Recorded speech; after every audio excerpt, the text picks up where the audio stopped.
Hi అండి, welcome to Sanvitha garden. ఇదిగో ఈరోజు మళ్ళీ నేను సీతాఫలాలు కోస్తున్నాను అనమాట. ఇదిగోనండి కోస్తున్నాను. అయ్యా కింద తీసేసి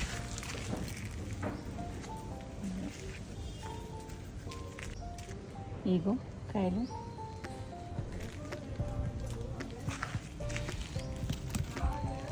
బుట్టకాయలకు తేవాలి. ఇటే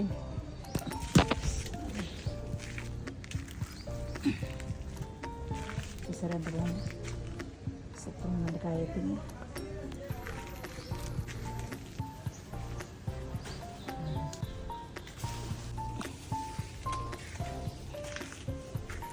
చాలా పెద్దగా కాయలు అయితే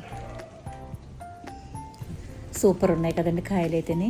ఇదిగో చూసారా, మరి 10 కాయల దాకా వచ్చినాయండి. పెద్ద కాయలు అన్నమాట, చాలా బాగున్నాయి. సరేనా, చూసి ఆనందించండి. ఓకేనా, ఉంటానండి. బాయ్ అండి.